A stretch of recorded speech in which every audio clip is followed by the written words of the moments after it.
conversar agora com o deputado federal pelo PT, José Ricardo. Seja bem-vindo ao nosso programa novamente, deputado. Muito obrigado, Alex, Ananda. Bom dia a todos e a todas que acompanham aqui o Fiscaliza Geral, né, no Onda Digital. Estamos à disposição. Vocês estiveram com o ministro Alexandre de Moraes e logo em seguida ele fez um decreto aí favorável, revogou o decreto, na verdade, favorável à Zona Franca de Manaus. Eu queria que o senhor explicasse para a população se foi só os produtos da Zona Franca de Manaus, se foi o decreto todo, para que a população possa entender. Né? Então, foi muito importante essa visita ao ministro, né, da bancada, para poder explicar, porque foi uma reunião bem interativa, o ministro participando, perguntando, e muitos detalhes foram colocados assim para entender a lógica da Zona Franca e, na verdade, a ameaça, o que significou esse decreto de redução de IPI. E, portanto, isso foi, eu acho que, decisivo. Ele, no mesmo dia, ele disse que ia estar estudando, analisando, para dar logo um retorno, é o que aconteceu logo em seguida. O detalhe importante é que o pedido, eu acredito que todas as ações, as outras ações também, elas estão em cima de uma questão. O governo federal reduziu o IPI em todo o Brasil e não deixou de fora, ou seja, não listou os produtos da Zona Franca de Manaus que não deveriam estar sendo afetados por essa medida. Qual é a razão? É que os produtos fabricados em Manaus não pagam IPI, é zero de IPI. Então não tem por que você contemplá-los, ou seja, em outros estados ter redução, porque ele já tem incentivo aqui e essa é a razão dele estar aqui. Então, a medida do ministro, no final, foi exatamente contemplar isso. Não foi eliminar, cancelar, anular o decreto referente a todo o Brasil. Foi específico para dizer que o decreto tem que contemplar a exceção que envolve a Zona Franca de Manaus. Eu já vi por aí notícias, fake news, né, até de políticos de outros estados, né, denunciando, dizendo que a STF, o ministro e os políticos do Amazonas estariam trabalhando contra o Brasil. Pelo contrário, o pedido nas ações é exatamente preservar a redução de IPI de todo o Brasil, menos referente aos produtos da Zona Franca. Porque se não fizer isso, um produto fabricado em Manaus, se ele for fabricado em outro estado, com essa redução, que agora chegou a 35% dos produtos, ele se torna bastante vantajoso ser produzido fora de Manaus. Então, uma motocicleta que só é fabricada em Manaus, daqui a pouco vai ser vantajoso fabricar em São Paulo e não mais em Manaus. Então, não se pediu nada que afetasse, prejudicasse todo o Brasil, os demais estados do Brasil. Então, o pedido foi bem claro. E a decisão também. Por isso foi uma decisão vitoriosa, porque preserva o que o Brasil quer, redução de impostos, etc., e preserva a Zona Franca. Esse é o positivo, esse foi um resultado muito bom. Claro que é uma liminar, precisa depois ter julgamento definitivo. Essa liminar, ela também favorece ao polo de concentrados? Então, as decisões, elas estão todas voltadas para preservar os produtos da Zona Franca. Vale para todos os produtos. Né? Todos os produtos têm essa característica lá. O fato de estarem aqui não paga o IPI. Não é redução de IPI. Aqui não existe. É zero. Então, todos os produtos da Zona Franca, porque é baseado na Constituição. Os projetos aprovados pela SUFRAMA, localizados na área da Zona Franca, porque a Zona Franca, ela não é todo o estado. Ela é uma área, né, um perímetro geográfico definido na legislação que nem pega o município todo de Manaus, né? Pega parte do município de Manaus e ainda chega até outro, né, ali pelo Rio Preto. Então, você vê que aquilo que é aprovado para ser produzido nesse espaço tem essa vantagem e tem que ter essa garantia constitucional e é o que a decisão abrange, né? Então, isso é bem importante, deputado, o senhor tocar nesse assunto, porque eu vou citar o nome aqui da deputada que realmente fez essa publicação no Instagram, que foi a Carla Zambelli, dizendo que o ministro Alexandre de Moraes tinha prejudicado o Brasil inteiro com uma decisão que acabava com a diminuição dos impostos. Então é importante dizer que isso é fake news, que não é verdade. Para você que nos escuta e nos assiste e nos acompanha pela internet, não é verdade. A medida beneficiou só os produtos da Zona Franca de Manaus, como bem disse o deputado. E manteve, portanto, a redução de IPI para todos os demais produtos fabricados em todos os outros estados. A gente tem que continuar insistindo nisso, porque Se você tira essa vantagem, lógico, a maioria das empresas, as grandes empresas, elas são multinacionais. Elas vão tomar uma decisão onde é mais vantajoso. Sim. Alguém já disse, inclusive aqui do Amazonas, não, as empresas não vão embora. Não é assim, não. Mesmo que você tenha uma redução agora das vantagens, elas vão gradativamente. Eu trabalhei muitos anos na área de consultoria. Então, uma empresa ela vai fazer uma modernização, uma ampliação, uma diversificação. Às vezes, atualiza todo o processo e toda a estrutura. Só que para cada item tem investimentos de milhões. E ela decide, não, eu não vou ampliar, eu não vou lançar novos produtos. Eu vou começar uma planta fabril desses novos produtos, ou é dessa diversidade, né, dessa linha aprovada, em outro estado. Porque em outro estado eu começo a ter vantagens. Então, lógico que ela vai devagarzinho implantando lá e desativando aqui. Agora, se alguém tem dúvida, é só verificar aí o distrito. Dá um giro lá no distrito. Você vai ver locais, galpões enormes, onde antes ficava a Sharp, a Gradiente, né, a Sânio, grandes empresas. Eu trabalhei no distrito, né, tinha 5.000 funcionários, Evadim, tantas outras. O senhor trabalhou no distrito em que Sharp, período? 1980, eu tinha 16 anos, entre 79 e 80. Na época das grandes manifestações? Teve uma grande greve lá, Ricardo Moraes, naquele período lá. Mas eu era bem novo, estava entrando ali no distrito e vendo já aquela movimentação. É interessante falar. Aliás, o Ricardo Moraes trabalhou lá também, né? Acabei conhecendo lá, mas eu não participava de nada. Eu participava só da igreja, não estava em partido político. Foi depois, descobrindo a importância, né, de estar na política especificamente também. Né? Eu falo, que se eu abre esse parêntese em relação ao Distrito Industrial, esteve aqui conosco o presidente da CUT e o presidente do Sindicato dos Metalúrgicos, que é do seu partido, o Valdemir Santana. E eu fiz essa mesma pergunta que vou fazer para o senhor. A Zona Franca de Manaus, ela sofreu aí um baque e nós não estamos livres ainda disso. É uma liminar, é uma vitória, que é uma vitória através de liminar. Eu quero que o senhor explique isso para a população, que isso pode cair a qualquer momento, até a decisão da corte. Mas eu não vi a mobilização da sociedade amazonense. E aí eu falo do Distrito Industrial, que na década de 80 fez grandes movimentos. Que não é a primeira vez que a Zona Franca está recebendo ataques. Recebeu ataques fortes durante o governo do PSDB. E nós passamos pelo governo do PSDB, mesmo sofrendo ataques. Mas tinha mobilização, tinha trabalhador na rua, o distrito parava. E eu não vi o distrito parando. Não só o distrito, a UEA. A UEA também que fere de morte a Universidade do Estado do Amazonas. Eu não vi em momento algum reitor se pronunciar, eu não vi em momento algum o diretório dos estudantes se pronunciar, os professores se pronunciarem. Ficaram todo mundo parado, não teve uma manifestação. E aí eu vou para o interior do estado, que também são beneficiados, que são os prefeitos. Eu não vi em nenhum momento, por exemplo, a Associação dos Municípios se manifestar, os prefeitos se manifestarem. Eu não vi mobilização. A única mobilização que a gente viu foi da Jaioro, né? Os funcionários lá em Presidente Figueiredo. Fizeram uma manifestação pequena, tímida, mas fizeram uma manifestação, parando ali a 174 por alguns minutos, enfim. Mas, Zé Ricardo, isso daí teria que ser uma campanha para chamar a atenção do Brasil. E eu só entendo uma forma de se chamar a atenção do Brasil, com o povo na rua. Povo na rua, político tem medo. Exatamente. Você chama a atenção exatamente disso. É que não se vê as mobilizações de segmentos que são diretamente afetados. Começando os trabalhadores e os empresários, em primeiro lugar, porque é o emprego das pessoas que está em jogo.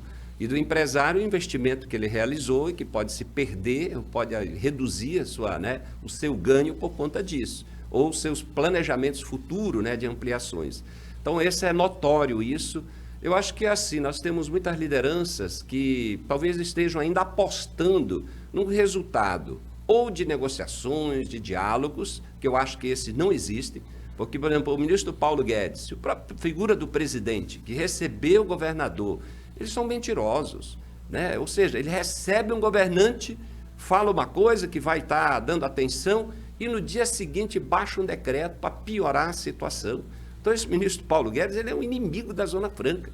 E não esconde isso. Desde o primeiro dia que assumiu o governo e, portanto, o Ministério, ele fala que a conta política de incentivos, vários momentos já teve reduções, por exemplo, de imposto de importação para facilitar a entrada no Brasil de produtos fabricados na Zona Franca, para viabilizar bicicleta, telefones, computadores.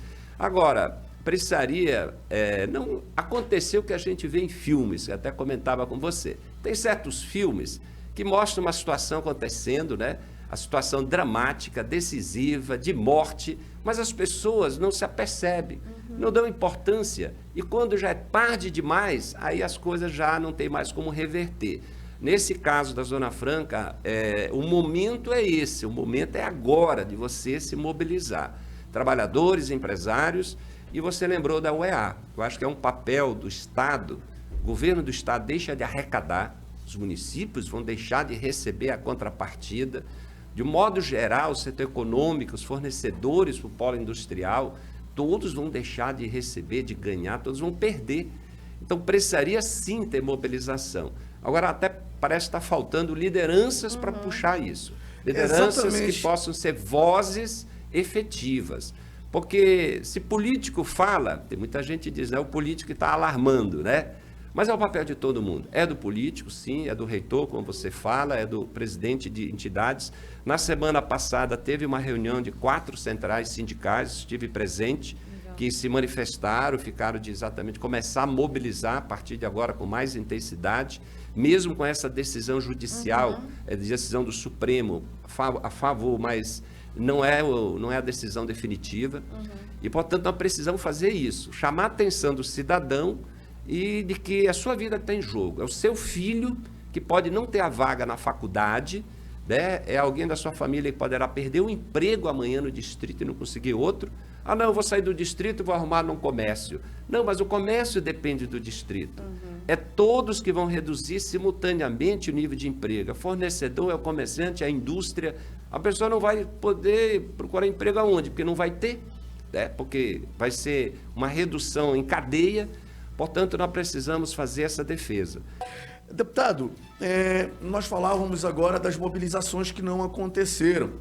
E o senhor falava de uma reunião que teve, inclusive, e que não teve adesão de muitas pessoas, e sim de muitas representações. Eu pergunto para o senhor se o trabalhador não se sente mais representado por essas figuras e essas lideranças que estão no sindicato, há muitos anos, há 10, 20, até 30 anos. Ou se é pela reforma trabalhista, que começou ali no governo Temer, ali, tirando ali o poder dos sindicatos.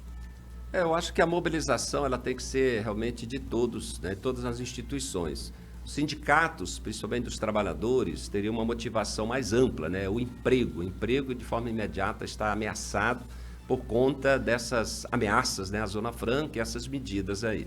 Como eu falei, as 4 centrais sindicais, a CTB, a UGT, a Força Sindical e a CUT, tiveram uma reunião semana passada no sentido de começar mobilizações nesse sentido, a defesa dos empregos, contra essas medidas, desses decretos, e, claro, tentando sensibilizar a sociedade. Os sindicatos foram duramente atingidos na reforma trabalhista e da Previdência, principalmente a trabalhista lá.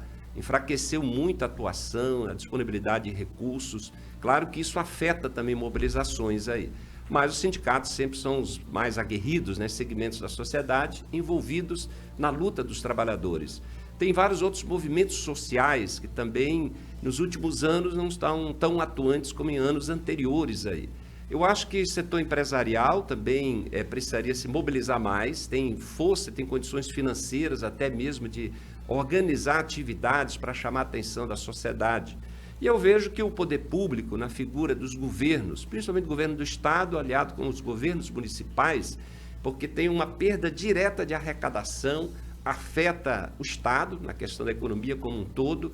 Eu acho que teria condições de mobilizar através dos meios de comunicação, dos instrumentos que tem, para chamar a atenção da sociedade. Para o cidadão, o mais simples cidadão, poder entender que história é essa da Zona Franca, em que isso afeta a sua vida, do seu filho para a universidade, né, dos seus filhos no trabalho, a sua vida mesmo para o sustento, né, no lugar que mora. Portanto, é um papel de todo mundo. Muitas instituições, se fala os dirigentes, já são antigos, né? Acho que todas as instituições é isso, né? Partidos políticos, sindicatos, entidades sindicais patronais, igrejas, né? Você tem os líderes, já estão há muitos anos. Não seria tanto a questão essa, a liderança. A figura da liderança. Eu acho que é um pouco o momento político e histórico que nós estamos vivenciando. Essa é a hora de fazer mobilizações. Como no passado tivemos momentos decisivos da luta dos trabalhadores para garantir níveis salariais, garantir direitos básicos trabalhistas. Essa analogia que eu estou falando, eu acho que entre esse o passado é o e o futuro. Esse é o momento, porque hoje é no atacado, ou seja, é o emprego de milhares de pessoas. Só no setor de concentrados, existem várias estimativas, mas na reunião lá com o ministro Alexandre de Moraes se falava mais de 20 mil empregos em toda a cadeia produtiva, que envolve... Direta e indiretamente. Direta e indireta, desde lá quem está cultivando, né, a cana-de-açúcar, a fabricação do açúcar, da matéria-prima para o concentrado, em Presidente Figueiredo, todo o setor de serviços em torno disso, até a fábrica de concentrados, a venda, a exportação. Estamos falando de mais de 20 mil empregos só num segmento. E estamos falando do quanto em dinheiro. Pois é, porque o faturamento é muito alto do polo o faturamento industrial. É em torno de tudo. Não só do polo de concentrados, porque ele gira em torno de 20 bilhões de reais. Se a gente olhar o distrito todo, ano passado, foi em torno de 160 bilhões, né, o faturamento. Isso é o faturamento das empresas do polo industrial. E se a gente observar toda a cadeia de isso fornecedores... Isso fica quanto para... Eu não tenho aqui o número específico, mas né, tem do alguma projeção? Aí, né? Porque deputado, o que acontece? Você tem todos aqueles fornecedores indiretos para a área da indústria, mas também do comércio, em torno dos produtos. Então, você tem todo um PIB ameaçado, porque você mexe com todo o processo da economia do Amazonas. Por exemplo, a arrecadação do Estado, o dinheiro que volta para a economia através do gasto público, através dos salários, etc. Então, você tem uma economia que gira em torno do recurso que vem do polo industrial, da arrecadação pública. A maior parte é gasto aqui no Estado mesmo. Os recursos do FTI, da UEA, portanto, vai direto para a universidade, para o interior. Então, você tem uma ameaça para todas as cadeias produtivas que você tem. Não é só um segmento, eles vão fechar, vou embora, eu analiso o impacto só daqueles empregos. Não é assim que funciona a economia, né? Os bancos, tudo gira em torno da área produtiva. Qualquer lugar do mundo, o que faz com que a economia seja dinâmica? É a indústria, porque ela transforma. Ela vamos dizer assim, o máximo da questão capitalista que envolve a questão produtiva de qualquer lugar do mundo lá. Quando é só turismo, é uma característica, mas a nossa é indústria. Então, portanto, tem grandes impactos. Uma empresa fechando vai mexer com muita coisa em todo o Estado. Acho que o Estado tem um papel mais forte nessa mobilização, junto com os trabalhadores e os empresários. Esse é o momento. Eu ia citar uma pessoa que estava na reunião lá com Alexandre de Moraes. E eu soube depois que ela estava numa outra reunião onde o governador também estava lá, que é o ministro Mauro Campbell, que é amazonense.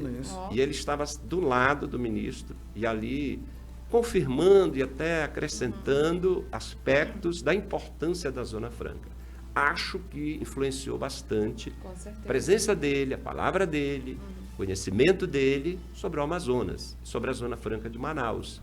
Porque para uma decisão do ministro do Supremo, só o que está no papel, às vezes, não é suficiente para perceber o que significa, né? O que é a Zona Franca e essas ameaças. E quanto ao futuro, quando você não tem uma outra alternativa a curto prazo.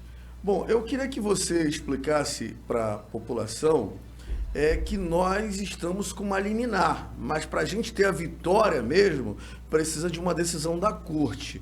Eu queria que você explicasse de forma muito didática para a população possa entender o significado de cada coisa. Então, primeiro dizer que essa é uma decisão de uma das ações que foram dada entrada no Supremo, tem a do governo do Estado, tem da OAB, ainda bem que deram entrada. Nessa reunião das centrais sindicais também foi dito que iriam dialogar com a Confederação Nacional dos Trabalhadores, com a possibilidade também da entrada numa ADIM, que é a ação direta de inconstitucionalidade. Então é importante que essas outras ações possam ser apreciadas também. E, se possível, na mesma linha da decisão do Alexandre de Moraes. Pode ter mais de uma decisão, deputado? Não, pode favorável? Ter, claro, você tem ações diferentes, a não ser que ali junte, né, as ações. Eu imagino que pudesse juntar todas e tomar uma decisão. Eu não saberia dizer, no caso do Supremo, como é que funciona. Eu não sou forma jurídica, né? Desse detalhe. De qualquer forma, tem que ter decisões, né? Então, são mais decisões que poderão vir, favoráveis também, reforçando a primeira. Como é uma liminar, é mais para dizer, olha, pode ter um prejuízo imediato, porque a ideia de uma cautelar, de uma liminar, é para dizer o seguinte, de forma imediata, você pode ter um prejuízo, uma situação irreversível, né, e para isso a legislação permite uma liminar, para dizer, olha, de imediato começa a valer esse pedido. Qual é o pedido? Para que a Zona Franca possa estar salvaguardada nessa decisão, ou seja, os produtos da Zona Franca não terão redução de IPI nos outros estados. Essa é a decisão. E ela vai valer. E aí agora, não sei qual é o prazo dentro do Supremo, para ter uma decisão certamente colegiada quanto ao mérito principal, para ver se a maioria dos ministros concordam com essa decisão preliminar. Concordar no sentido de dizer, não, realmente a Zona Franca tem que ser protegida, porque a Constituição assim decide. Não é porque eles querem ou não querem, porque o Amazonas todo quer, mas é porque está na Constituição. Ora, temos que lembrar, os incentivos aqui da Zona Franca iam acabar em 2013. Sim. Ainda era a gestão do Lula, quando ele assumiu, né, no período de 2004, né, 3 em diante, né, ganhou em 2002, começou em 2003. Na gestão dele, ele conseguiu aprovar no Congresso uma prorrogação por 10 anos. Foi. Então, Lula prorrogou 10 anos, foi até 2023, seria até o ano que vem. E já na gestão da Dilma, ela apresentou um projeto que alguns acharam que era impossível aprovar no Congresso, prorrogar mais 50 anos a Zona Franca. Mas não é que ela conseguiu? Só para que a população entenda a dificuldade de se aprovar um projeto no Congresso, que tem que passar por interesse de diversos estados. Entendeu? São mais de 500 deputados e precisa da aprovação da maioria. Não é fácil passar 50 anos da Zona Franca. Você mudar a Constituição, alterar a Constituição para poder garantir isso. Então, conseguiu maioria, Dilma, prorrogou 50 anos e, claro, todos os parlamentares do Amazonas se mobilizaram na época, porque quando se trata de Zona Franca está todo mundo se mexendo, né? Mas foi uma decisão de governo, prorrogou 50 anos para colocar lá. Então, assim, o que se pleiteia no Supremo é isso. É que aquilo que é aprovado, através de processos produtivos básicos, projetos junto à SUFRAMA, o governo do Estado, nessa área, tem a garantia constitucional. E aí que a gente se agarra, e é o certo, e é isso que se pede, que os ministros confirmem. E a primeira confirmação foi essa, de caráter liminar, que a gente espera que em breve tenha uma decisão definitiva. É do colegiado. Que aí seria, assim, não pode um decreto de um ministro ou do presidente, ou até uma lei federal, fosse aprovar uma lei lá no Congresso para revogar o incentivo, não pode, porque está na Constituição. Então, está abaixo da Constituição. Então, essa é a nossa garantia aqui da Zona Franca. Isso é bom para dar segurança jurídica para os empresários que vão fazer investimento.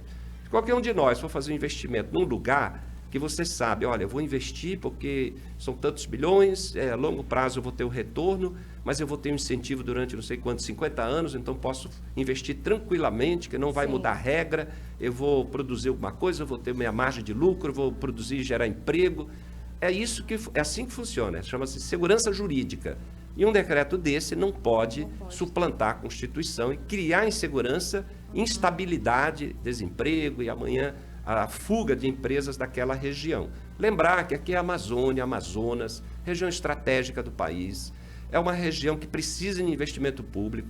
A Zona Franca existe aqui por uma questão estratégica de desenvolvimento regional. Sim. Eu não sei como é que o governo ele age como um inimigo de uma região, de um estado, de um povo, sem necessidade, não consigo entender a lógica desse ministro da Economia e o presidente que assina embaixo, querer acabar com a Zona Franca, quando ela é benéfica para o Brasil, para o povo, até para a questão ambiental, que todo mundo não se cansa de dizer que, graças à Zona Franca, não prosperaram outras atividades que pudessem ter grande impacto ambiental, como é o caso da indústria da madeira, com desmatamento, a própria indústria de mineração, que é um assunto muito polêmico, precisa ser bem discutido pelos impactos que podem gerar, principalmente negativos, embora muitos defendam bastante o positivo, e também tem que ser discutido.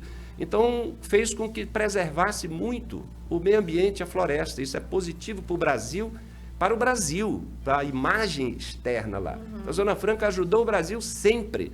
Então, não entendemos por que esse governo é contra o Amazonas, contra a população. E temos que defender, portanto, a Zona Franca, mas é o emprego e é o futuro dos jovens e da universidade do nosso estado. Zé Ricardo, você protocolou um requerimento para a convocação do ministro Paulo Guedes para dar esclarecimento sobre o decreto do IPI.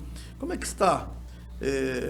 Já tem alguma data? Já foi definido algo ou ainda está na gaveta ainda? Pois é, as ações da minha pessoa, eu tinha dado entrada na Procuradoria-Geral da República em Brasília, na OAB Nacional, pedido para entrarem com ação em defesa da Zona Franca. Estive com o presidente da Assembleia Legislativa também na época, mas depois ele já confirmou que também entraria com ação. Eu entrei com um projeto de decreto legislativo, inclusive contra os últimos 2 decretos também lá na Câmara, só que PDL, projeto de decreto legislativo, dificilmente se consegue aprovar, porque, na verdade, ele acaba sendo um caminho para tentar derrubar o decreto inteiro, então não é a solução. Mas eu consegui aprovar na Comissão de Desenvolvimento de Indústria e Comércio, Desenvolvimento Econômico, Indústria, Comércio e Serviços, a convocação do ministro Paulo Guedes. Na verdade, a palavra convocação, ela tem o sentido de chamar alguém e obrigar ele a ir para a comissão, o ministro. Então lá, o vice-líder do governo pediu para transformar a convocação num convite. O deputado Sidney Leite Boscarab também tinha feito um segundo pedido também. Então, foi discutido o meu pedido, depois junto com o deles, e a gente concordou, então, em ser um convite. O ministro está com Covid, segundo a informação, mas tinha confirmado, está na comissão dia 1º de junho. E esse é o acordo. Então, 1º de junho, vamos aguardar o ministro. Embora a gente não está acreditando muito, porque na mesma comissão do ano passado, esse ministro, desculpe a palavra, mas mentiroso, 2 vezes deixou de ir lá quando foi convidado, e ele confirmou e não foi. Então, agora ele confirmou que iria dia 1º e vamos esperar. E já o acordo se não for no convite, vamos transformar em convocação, porque ele tem que prestar esclarecimento. Nós precisamos ouvir dele, qual é a ideia dele mesmo, em relação à economia do Brasil e onde entra a Zona Franca. Onde é que está a ameaça da Zona Franca? Para ele explicar em que isso vai ajudar o Brasil tentando destruir a Zona Franca de Manaus. E tem mais outras coisas. A redução de IPI é para quê? Para tentar reduzir o preço dos produtos, com a inflação altíssima. E nada disso aconteceu, Alex. Os produtos ficaram mais caros, fogão, geladeira, tudo que é fabricado fora de Manaus ficou mais caro. A pergunta é, onde foi parar essa redução de IPI? O próprio Ministério diz que a renúncia fiscal do governo, deixar de arrecadar a IPI, seria em torno de 20 bilhões de reais no ano. Para onde vai esse dinheiro? A metade iria para os estados e municípios. Todos os estados do Brasil vão deixar de receber, no geral, 10 bilhões, sendo que uma parte é dos municípios, parte é do governo do estado. Então, você reduziu o IPI, setor empresarial, ao menos até agora, não repassou para o preço, então o cidadão vai estar pagando mais caro os produtos e não sente isso, mas os estados deixam de receber uma arrecadação muito importante, além de ameaçar a Zona Franca. Então, não dá para aceitar isso, por isso que nós queremos questionar o ministro Paulo Guedes na comissão. Estou entrevistando o deputado federal pelo PT, deputado José Ricardo, que fala da Zona Franca de Manaus. E no final do último bloco, do terceiro, eu fiz uma pergunta, se não é uma jogada de marketing do presidente Jair Bolsonaro, uma jogada política, na verdade, para agradar aí os grandes centros eleitorais do Brasil com essa medida aí da Zona Franca de Manaus, que não tem impacto nenhum para o restante do Brasil. Olha só, se fosse para agradar, não precisava realmente atingir a Zona Franca, porque o fato de reduzir o IPI, teoricamente, agrada a todo mundo, agrada ao Brasil inteiro. Aqui no Amazonas é muito simples, só deixar fora os produtos da Zona Franca. Estaria agradando também, ou seja, tomando uma medida de redução de IPI para beneficiar todo o Brasil, teoricamente seria para isso, porque não está acontecendo isso, e estaria agradando o Amazonas e a Zona Franca, porque não mexeu com a Zona Franca, e não tem razão para mexer. Então, nós não conseguimos entender se isso tem a ver também com o posicionamento político de alguns parlamentares do Amazonas contra o governo, não sei se a CPI da Covid no Senado mexeu tanto com o governo a ponto de realmente achar que o problema está aqui. né? E nós tivemos um grande problema pela inoperância do próprio governo, né? O fato de não garantir nem oxigênio. Então, teríamos muitas razões e temos muitas razões para reclamar do governo, mas na questão econômica não tem sentido isso. Historicamente, sempre estados do Sudeste foram contrários à Zona Franca, achar que a política de incentivos estaria beneficiando determinados segmentos aí. Mas é bom lembrar que, de um modo geral, historicamente, todas as grandes indústrias no Brasil, fora de Manaus, São Paulo principalmente, sempre foram subsidiadas, sempre tiveram crédito público. E essa é a história do Brasil, desenvolvimento com apoio do poder público. Essa é a lógica no mundo inteiro.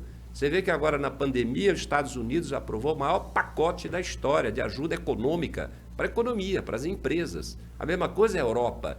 Então é natural que o governo tenha ações para poder fomentar a economia, investimento público, crédito e condições melhores para o setor empresarial. Agora, não dá para aceitar querer destruir a Zona Franca de Manaus. E aí tem que ter mobilizações permanentes e debates. Eu estou defendendo debates na Câmara dos Deputados, que eu já apresentei também na Comissão da Amazônia, solicitação para a gente aprovar uma audiência para fazer o debate. Eu sou da Comissão da Amazônia. E aqui no Amazonas, eu acho que a Assembleia Legislativa precisaria estar fazendo debates agora, né? Toda semana. Eu até estou propondo, né, mesmo puxar, sugerir, né, a gente fazer, mas eu acredito que os parlamentares do Amazonas têm todas as condições, esse momento, formar opinião e fazermos o debate em torno disso. Como eu vou procurar o reitor da UEA também, né, o novo reitor que foi eleito recentemente, e eu fiz emenda parlamentar o ano passado, de 24 milhões de reais, minha emenda de bancada foi toda para a UEA, porque eu acredito na universidade, ou seja, no investimento na educação. Esse ano, minha emenda de bancada, 19 milhões, foi toda para a UFAM, para ajudar principalmente os 5 campos no interior, com o restaurante universitário e as várias unidades na capital. E no ano retrasado foram 18 milhões e pouco, tudo para o IFAM, e a maioria no interior, porque nós temos que investir no conhecimento, no interior do Estado. Isso é desenvolver. Então, a Zona Franca é um caminho para isso. Claro que o governante precisa aproveitar mais o momento de bonança que nós temos da Zona Franca. Mas, no momento, os ataques são fortes e nós temos que unir forças para enfrentar. Zé Ricardo, eu vou falar de política agora. No sábado foi lançada a pré-candidatura do ex-presidente Lula à presidência da República novamente. O senhor esteve lá em Brasília? Eu estive lá, eu tive que sair antes do Lula falar, porque eu vim para Manaus, não podia perder o voo, para participar de uma atividade lá na periferia, no Mutirão, mas conversando lá com as lideranças do partido, depois acompanhei toda a transmissão também, e o Lula muito motivado, com o vice Alckmin, né, que estava com Covid, não pôde participar, mandou uma mensagem. E sabe qual é o resultado de tudo isso também agora? Estou meio de brincadeira, né? Como você vê como o Brasil vai se unindo dentro de um projeto de reconstrução do Brasil, até em coisas simples, né? Diz que o prato melhor, que vai ser mais divulgado e consumido agora até o final do ano, vai ser o Lula com chuchu, né? Diz que é o prato agora que vai estar fazendo o maior sucesso, está todo mundo já preparando, diz que é fácil, é simples, e vai pegar bem mesmo, né? O Lula com chuchu, né? Olha, o Alckmin, ele estava em primeiro lugar nas pesquisas ao governo de São Paulo. Ele ganharia a eleição, talvez, no primeiro turno.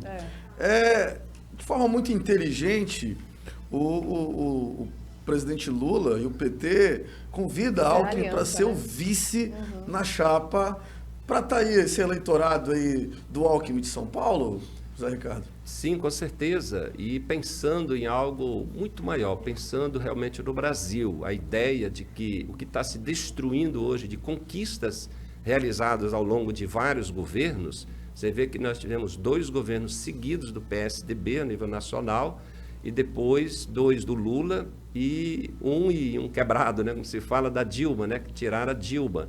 Mas foram 12 anos seguidos, né, de 3 governos inteiros do PT. Quando você vai contabilizar esse período todo, nós vamos olhar os avanços no Brasil, em todos os níveis, né, econômicos, sociais. E agora, em um governo, você começa uma destruição de uma trajetória de um Brasil desigual, historicamente, de 500 anos de desigualdade. Pensar que o Brasil foi o último país das Américas a abolir a escravidão negra. Foram 350 anos de escravidão negra.